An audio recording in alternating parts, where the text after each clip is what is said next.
Hello नमस्कार साथियों, आपका स्वागत है आपके अपने चैनल एसएससी केपी टिप्स में।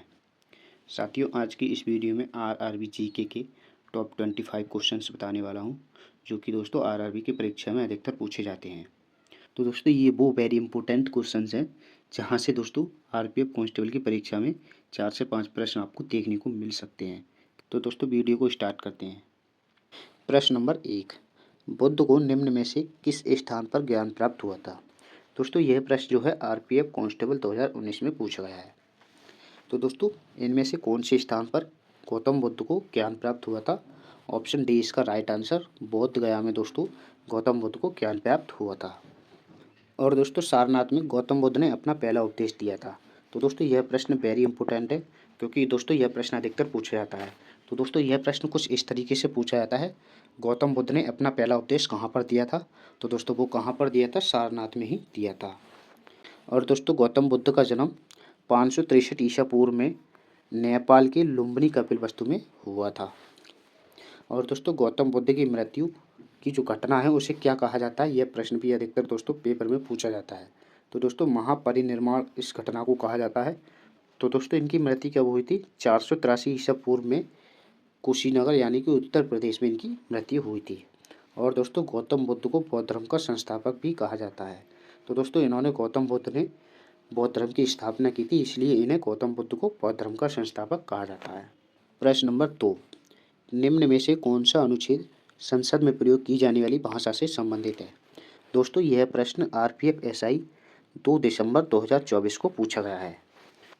तो दोस्तों इनमें से कौन सा अनुच्छेद संसद में प्रयोग की जाने वाली भाषा से संबंधित है? तो दोस्तों ऑप्शन बी इसका राइट आंसर, 120वां अनुच्छेद जो है दोस्तों संसद में प्रयोग की जाने वाली भाषा से संबंधित है।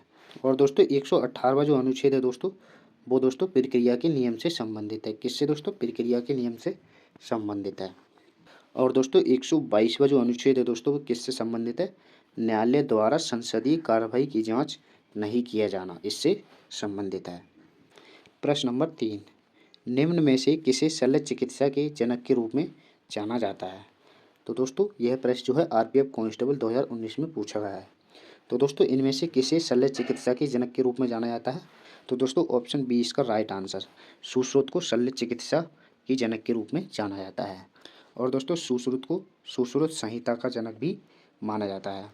प्रश्न नंबर 4, निम्नलिखित में से किसने परमाणु की नाभिक की खोज की थी? तो दोस्तों इनमें से किसने परमाणु की नाभिक की खोज की थी? दोस्तों यह प्रश्न जो है आरपीएफ एसआई 2024 की परीक्षा में पूछा गया है।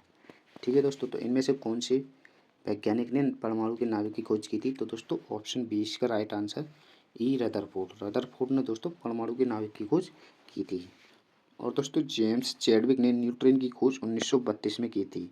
और 1935 में इन्हें भौतिकी में नोबेल पुरस्कार मिला था। कब दोस्तों? 1935 में जेम्स चैडविक को न्यूटन की खोज करने के ऊपर इन्हें भौतिकी पुरस्कार दिया गया था। और दोस्तों जे थॉमसन ने 1897 में इलेक्ट्रॉन की खोज की थी और उन्हें 1906 में नोबेल पुरस्कार मिला था।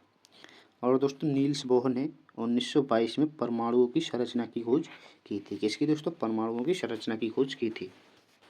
प्रश्न नंबर 5, निम्न में से कौन राज्यसभा का पदेन सभापति होता है? यानी कि इनमें से कौन सा राज्यसभा का पदेन सभापति होता है?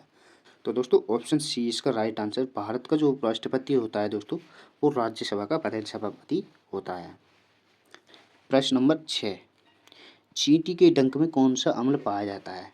तो दोस्तों चींटी के अंक में कौन सा अम्ल पाया जाता है? यह प्रश्न जो है दोस्तों आरपीएफ एसआई के 2 दिसंबर 2024 के पेपर में पूछा गया है।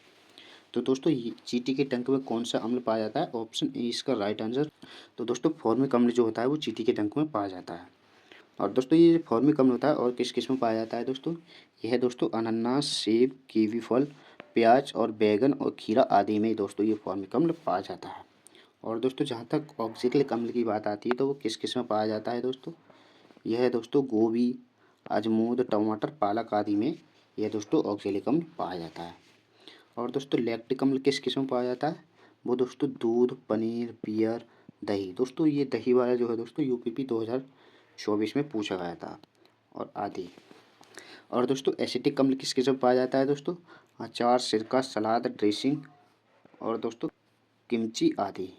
प्रश्न नंबर 7, निम्न में से किस प्रकार के वनों में चित्तीदार हिरण पाए जाते हैं? तो दोस्तों इनमें से कौन से वन में जो चित्तीदार हिरण पाए जाते हैं? तो दोस्तों यह प्रश्न जो है आरपीएफ एसआई के 2 दिसंबर 2024 में पूछा गया है। तो दोस्तों चित्तीदार हिरण किस में पाए जाते हैं? तो दोस्तों ऑप्शन बी इसका राइट आंसर, पर्वतीय वन में जो चित्तीदार हिरण पाए जाते हैं। और दोस्तों कांटेदार में कौन कौन से जानवर पाए जाते हैं? दोस्तों ऊँट है, चूहा, लोमड़ी, भेड़िया, खरगोश, शेर, बाघ, घोड़े, जंगली गधे और भालू आदि दोस्तों ये कांटेदार वनों में पाए जाते हैं। प्रश्न नंबर 8, भारत में बहावी आंदोलन के नेता निम्नलिखित में से कौन था? यानी कि दोस्तों बहावी आंदोलन का नेता इनमें से कौन था? तो दोस्तों ऑप्शन ए इसका राइट आंसर, सैयद अहमद बरेलवी जो थे दोस्तों बहावी आंदोलन के नेता थे। और दोस्तों यह आंदोलन जो है दोस्तों 1820 में शुरू हुआ था। 1820 में दोस्तों यह आंदोलन शुरू हुआ था और दोस्तों 1870 में यह आंदोलन खत्म हुआ था। और दोस्तों यह आंदोलन इस्लाम में सुधार लाने का आंदोलन था, यानी कि इस्लाम में सुधार लाने का यह आंदोलन था दोस्तों। तो दोस्तों भारत में बहावी आंदोलन का मुख्यालय कहाँ पर स्थित है? पटना, बिहार में स्थित है। कहाँ पर दोस्तों? पटना, बिहार में स्थित है। प्रश्न नंबर 9, एक नवपाषाण स्थल भिर्राना किस राज्य में स्थित है? तो दोस्तों यह जो प्रश्न है दोस्तों आरआरबी टेक्नीशियन 19/12/2024 में पूछा गया है। तो दोस्तों ये जो भिर्राना स्थल है वो कहाँ पर स्थित है? तो दोस्तों ऑप्शन डी इसका राइट आंसर, हरियाणा में दोस्तों ये भिर्राना स्थल स्थित है। और दोस्तों इससे संबंधित की पॉइंट देख लेते हैं। तो दोस्तों यह एक पुरातात्विक स्थल है जो उत्तर भारतीय राज्य हरियाणा के फतेहाबाद जिले के एक छोटी सी गांव में स्थित है और यह सिंधु नदी के पश्चिम में स्थित है। प्रश्न नंबर 10, गोल्डमैन पर्यावरण पुरस्कार 2024 से किसे सम्मानित किया गया था? तो दोस्तों यह प्रश्न जो है दोस्तों आरआरबी टेक्नीशियन 19 दिसंबर 2024 को पूछा गया है। तो दोस्तों गोल्डमैन पर्यावरण पुरस्कार 2024 से किसे सम्मानित किया गया था? ऑप्शन ए इसका राइट आंसर, आलोक शुक्ला को दोस्तों गोल्डमैन पर्यावरण पुरस्कार 2024 से सम्मानित किया गया था। और दोस्तों आलोक शुक्ला को यह पुरस्कार उनकी हसदेव अरण्य बचाओ आंदोलन के लिए मिला था। इन्होंने इस आंदोलन के अंतर्गत खदानों को खोदकर 4.45 लाख एकड़ जंगल को बचाया। तो दोस्तों भारत में सबसे पहला पुरस्कार दिया गया था वो मेधा पाटकर को दिया गया था, 1992 में दिया गया था। प्रश्न नंबर 11, भारत में हॉर्नबिल त्यौहार किस महीने में मनाया जाता है? तो दोस्तों यह प्रश्न जो है आरपीएफ एसआई के 2 दिसंबर 2024 में पूछा गया है। तो दोस्तों भारत में हॉर्नबिल पुरस्कार जो है दोस्तों ऑप्शन बी इसका राइट आंसर, दिसंबर में मनाया जाता है। और दोस्तों यह त्यौहार भारतीय राज्य नागालैंड में 1 से 10 दिसंबर तक मनाया जाता है। यानी कि दोस्तों यह जो त्यौहार है वो कहाँ पर मनाया जाता है? नागालैंड में मनाया जाता है। और दोस्तों 1 से 10 दिसंबर तक ये त्यौहार चलता है। प्रश्न नंबर 12, भारतीय संविधान की प्रस्तावना में सामाजिक, आर्थिक और राजनीतिक का विचार किस देश के संविधान से लिया गया था? तो दोस्तों यह प्रश्न जो है एसएससी जेईई 2024 में पूछा गया है। तो दोस्तों ये जो प्रस्तावना है वो कहाँ से ली गई थी? ऑप्शन बी इसका राइट आंसर, रूस के संविधान से इस प्रस्तावना को लिया था। तो दोस्तों भारत के संविधान में फ्रांस के संविधान से क्या सहायता ली गई थी? वो दोस्तों स्वतंत्रता, समानता और बंधुत्व के आदर्शों को लिया गया था। और दोस्तों अमेरिका के संविधान से क्या लिया था? मौलिक अधिकार जो है दोस्तों अमेरिका के संविधान से लिया गया था। और दोस्तों ऑस्ट्रेलिया के संविधान से क्या लिया गया था? वो समवर्ती सूची दोस्तों ऑस्ट्रेलिया के संविधान से ली गई थी। प्रश्न नंबर 13, भारतीय अंतरिक्ष अनुसंधान संगठन इसरो के संस्थापक कौन थे? तो दोस्तों इसरो के संस्थापक कौन थे? यह प्रश्न जो है दोस्तों आरपीएफ एसआई 2 दिसंबर 2024 को पूछा गया है। तो दोस्तों इसरो के संस्थापक कौन थे? ऑप्शन बी इसका राइट आंसर, विक्रम साराभाई जो है दोस्तों वो इसरो के संस्थापक थे। प्रश्न नंबर 14, बौद्ध वास्तुकला के संदर्भ में चैत्य क्या है? दोस्तों यह प्रश्न जो है आरपीएफ एसआई 18 दिसंबर 2024 को पूछा गया था। तो दोस्तों बौद्ध वास्तुकला के संदर्भ में चैत्य क्या है? तो दोस्तों जो चैत्य है वो है दोस्तों प्रार्थना और सभा के लिए प्रसिद्ध कक्ष है। चैत्य दोस्तों एक शब्द है, इसका जो अर्थ है दोस्तों प्रार्थना और सभा के लिए कक्ष। और दोस्तों बौद्ध धर्म में स्तूप को तिल या अर्ध गोलाकार संरचना कहा जाता है। स्तूप को क्या कहा जाता है दोस्तों? तिल या अर्ध गोलाकार संरचना कहा जाता है। प्रश्न नंबर 15, निम्न में से किस वंश ने कन्नौज की त्रिपक्षीय संघर्ष में भाग नहीं लिया था? तो दोस्तों यह प्रश्न जो है दोस्तों आरआरबी जेई 17 दिसंबर 2024 को पूछा गया था। तो दोस्तों कन्नौज का जो त्रिपक्षीय संघर्ष था उसमें किसने भाग नहीं लिया था? तो दोस्तों उसमें जो भाग नहीं लिया था वो ऑप्शन सी इसका राइट आंसर चोल वंश ने भाग नहीं लिया था। और दोस्तों यह युद्ध जो है दोस्तों करीब 200 सालों तक चला था और आखिर में गुर्जर प्रताहार राजा नागभट्ट तृतीय ने इसे जीत लिया था। यह युद्ध कन्नौज को त्रिभुज युद्ध भी कहा जाता है। तो दोस्तों इस युद्ध को कन्नौज का त्रिभुज त्रिभुज युद्ध भी कहा जाता है। प्रश्न नंबर 16, थार मरुस्थल की जलवायु सर्वोत्तम तरीके से किस रूप में जानी जाती है? तो दोस्तों सर्वोत्तम तरीके से थार मरुस्थल की जो जलवायु किस रूप में जानी जाती है? दोस्तों यह प्रश्न जो है आरआरबी जेई 16 दिसंबर 2024 को पूछा गया था। तो दोस्तों ऑप्शन बी इसका राइट आंसर शुष्क जो है दोस्तों थार मरुस्थल की जलवायु के सर्वोत्तम रूप में जानी जाती है। और दोस्तों इसमें बहुत कम या कोई वनस्पति नहीं होती है। यहाँ बहुत कम बारिश होती है, इसलिए दोस्तों शुष्क मरुस्थलीय के रूप में ये जानी जाती है। प्रश्न नंबर 17, 1956 में राज्य पुनर्गठन अधिनियम पारित होने के बाद निम्नलिखित में से कितने केंद्र शासित प्रदेश बनाए गए थे? दोस्तों 1956 में जो राज्य पुनर्गठन अधिनियम पारित हुआ था उसमें दोस्तों कितने केंद्र शासित प्रदेश बनाए गए थे? दोस्तों यह प्रश्न जो है आरआरबी जेई 17 दिसंबर 2024 को पूछा गया था। तो दोस्तों कितने केंद्र शासित प्रदेश बनाए गए थे? तो दोस्तों ऑप्शन डी इसका राइट आंसर जो केंद्र शासित प्रदेश बनाए गए थे वो 6 केंद्र शासित प्रदेश बनाए गए थे।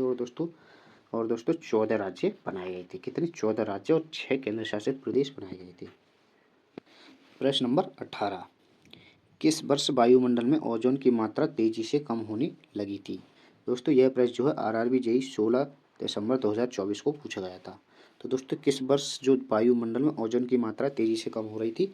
1980 में। ऑप्शन सी इसका राइट आंसर वायुमंडल में ओजोन की मात्रा 1980 में कम हो रही थी। प्रश्न नंबर 19, दिल्ली सल्तनत का पहला शासक कौन था? तो दोस्तों यह प्रश्न जो है आरआरबी ग्रुप डी 2019 में पूछा गया था। तो दोस्तों ऑप्शन डी इसका राइट आंसर कुतुबुद्दीन ऐबक जो है दोस्तों दिल्ली सल्तनत का पहला शासक था। और दोस्तों कुतुबुद्दीन ऐबक गौरी साम्राज्य के सुल्तान मोहम्मद गौरी के एक गुलाम थे। गौरी की हत्या के बाद 1206 में कुतुबुद्दीन ऐबक ने सत्ता संभाली और दिल्ली के पहले सुल्तान बने थे। और दोस्तों इन्हें गुलाम वंश का संस्थापक भी कहा जाता है। तो दोस्तों अगर पेपर में पूछा है कि गुलाम वंश का संस्थापक कौन है तो वो कौन है दोस्तों? कुतुबुद्दीन ऐबक हैं। प्रश्न number 20, Indian remote sensing satellite system यानी कि IRS की स्थापना कब हुई थी? तो दोस्तों यह प्रश्न जो है दोस्तों 18 दिसंबर 2024 को पूछा गया है आरआरबी जेई के पेपर में। तो दोस्तों IRS की स्थापना कब हुई थी? 1988 में दोस्तों IRS की स्थापना हुई थी। और दोस्तों IRS एक अंतरिक्ष कार्यक्रम है जिसमें कई उपग्रह शामिल हैं। इन उपग्रहों में कैमरा, सेंसर और रडार जैसे उपकरण लगे होते हैं। इसका उपयोग मानचित्र सर्वेक्षण, पर्यावरण निगरानी आदि में किया जाता है। प्रश्न नंबर 21, भारतीय राष्ट्रीय कांग्रेस के प्रथम अध्यक्ष कौन थे? तो दोस्तों यह प्रश्न जो है आरआरबी जेई 17 दिसंबर 2024 को पूछा गया है। तो दोस्तों ऑप्शन ए इसका राइट आंसर व्योमेश चंद्र चटर्जी दोस्तों कौन थे? भारतीय राष्ट्रीय कांग्रेस के प्रथम अध्यक्ष थे। और दोस्तों भारतीय राष्ट्रीय कांग्रेस की स्थापना 1885 में हुई थी। इसका जो दोस्तों जो पहला सम्मेलन हुआ था दोस्तों वो मुंबई में हुआ था, जहां दोस्तों 72 लोगों ने भाग लिया था। और दोस्तों भारतीय राष्ट्रीय कांग्रेस की स्थापना किसने की थी दोस्तों? A.O. होम ने की थी। A.O. होम ने की थी। प्रश्न नंबर 22, जैन धर्म के अंतिम तीर्थंकर कौन थे? तो दोस्तों यह प्रश्न जो है RPF SI 2019 को पूछा गया था। तो दोस्तों जैन धर्म के जो अंतिम तीर्थंकर थे कौन थे दोस्तों? ऑप्शन ए इसका राइट आंसर महावीर स्वामी थे। कौन थे दोस्तों? महावीर स्वामी थे। और दोस्तों जैन धर्म के प्रथम तीर्थंकर कौन थे दोस्तों? तो वो कौन थे दोस्तों? ऋषभदेव जो थे दोस्तों जैन धर्म के प्रथम तीर्थंकर थे। और दोस्तों अनंतनाथ जो है दोस्तों वो जैन धर्म के 14वें तीर्थंकर थे। और दोस्तों पार्श्वनाथ जैन धर्म के 23वें तीर्थंकर थे। प्रश्न नंबर 23, चंद्रगुप्त मौर्य का उत्तराधिकारी कौन था? तो दोस्तों यह प्रश्न जो है RPF कांस्टेबल 2019 को पूछा गया था। तो दोस्तों चंद्रगुप्त मौर्य का जो उत्तराधिकारी था ऑप्शन बी इसका राइट आंसर बिंदुसार था। कौन था दोस्तों? बिंदुसार जो है दोस्तों चंद्रगुप्त मौर्य का उत्तराधिकारी था। और दोस्तों चंद्रगुप्त मौर्य का पुत्र का जो नाम था दोस्तों बिंदुसार था। और दोस्तों बिंदुसार ने लगभग 27 वर्षों तक शासन किया था। प्रश्न नंबर 24, भारतीय पुरातत्व का जनक किसे कहा जाता है? तो दोस्तों भारतीय पुरातत्व का जनक किसे कहा जाता है? ऑप्शन ए इसका राइट आंसर अलेक्जेंडर कन्निंघम को भारतीय पुरातत्व का जनक कहा जाता है। तो दोस्तों इनका जन्म 1884 में लंदन में हुआ था। इन्हें ब्रिटिश अधिकारी के रूप में पश्चिम बंगाल इंजीनियर ग्रुप के साथ कार्य करने के लिए नियुक्त किया गया था। और दोस्तों इन्होंने भारत में 1861 में भारतीय पुरातत्व सर्वेक्षण ASI की स्थापना की और ये पहले महानिदेशक भी बने थे। प्रश्न नंबर 25, बुर्ज होम नवपाषाण काल स्थल कहाँ पर स्थित है? दोस्तों बुर्ज होम जो है दोस्तों नवपाषाण काल स्थल है। तो दोस्तों बुर्ज होम जो है दोस्तों ऑप्शन सी इसका राइट आंसर जम्मू और कश्मीर में स्थित है। दोस्तों यह प्रश्न जो है SSC CHSL 2024 में पूछा गया था। और दोस्तों यहाँ से अनेक गार्तावास जो दोस्तों अगर आपसे पूछा जाए कि नवपाषाण काल स्थल में गार्तावास कहाँ से प्राप्त हुआ था, तो वो दोस्तों बुर्ज होम से प्राप्त हुआ था। यह प्रश्न जो है दोस्तों SSC CPA 2019 में पूछा गया है। और दोस्तों मृद भांड और हड्डी के भी औजार यहाँ से प्राप्त हुए थे। कहाँ से दोस्तों? बुर्ज होम से प्राप्त हुए थे।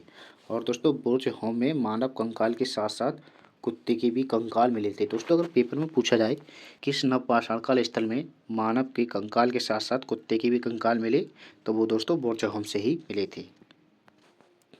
तो दोस्तों ये हमारी वीडियो का पहला पार्ट यानी कि फर्स्ट पार्ट था, जो कि दोस्तों इसमें आपके लिए 1000 क्वेश्चंस की सीरीज़ लेके आने वाला हूं, जिसमें दोस्तों आपके जो पार्ट्स के रूप में 25 क्वेश्चंस भी हो सकते हैं, T20 सीरीज यानी कि 20 क्वेश्चंस भी हो सकते हैं, यानी कि वनडे सीरीज यानी कि आपके 50 क्वेश्चंस भी हो सकते हैं।